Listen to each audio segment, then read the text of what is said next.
Welcome to Daddy's Pet Talk. Ikaw at ang pet mo, ang bida rito. Sir, good morning po sa inyong pamilya. Good morning po. Pwede nyo bang ipakilala ang inyong sarili at ang inyong cute na mga pets po? Sir, anong name niyo po nyo? Ako po si Alfred and ito po si Choco and si Champ. Hi Choco, hi Champ. Sir, alam po natin na ito McDonald's Tri-Front po, talagang taon-taon nilang ginaganap nila to.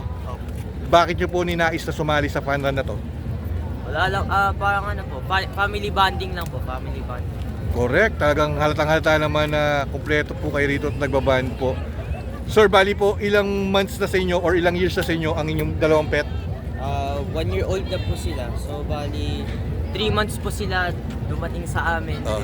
Kami na po nagpalaki po sa kanila hanggang ngayon po. Ma'am, sir, mukhang batang-bata pa itong mga anak nyo. Medyo may sense of responsibilities na ituturo kayo kasi sa mga pets po na yan.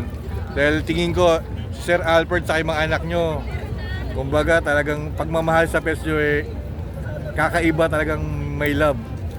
Eto, Sir Alfred, alam ko na tuwing papasok kayo sa school, meron sa likod na pintuan tuwing dumating kayo ay may naghihintay. Opo, Diba po? po yan. Yun po yung masarap sa mga pets po, sir.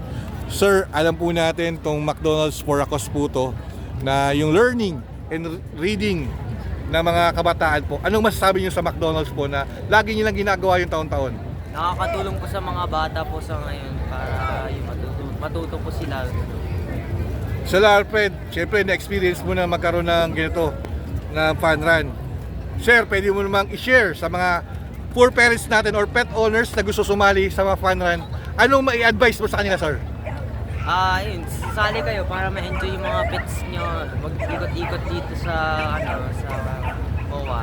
Yun, para ma-enjoy din yung mga pets nyo, pati kayo din, ma-enjoy din kayo. Sir, kahit umuulan, talagang alam ko, antok na antok sila, pagod na po sila. Para rin po sila. Baka may gusto kang i-shoutout dyan, sir. Pwede ka mag-shoutout dahil alam naman natin, i-post natin to sa YouTube. Ito isang memory at 4 keeps na po to. Yun po, shout out lang po sa mga kaibigan ko dyan sa Cavite. Yun, city. Ma'am, sir, sa pamilya nyo po, nagpapasalamat po ako dahil sobrang pagmamahal niyo sa pet. Dahil dito sa Daddy's Pet Talk, kayo at ang mga pet nyo ang bida. Maraming salamat po. Thank you po. Thank you. Baby, pagod na yun, oh. Baby, oh. Ay. Sir, pabig.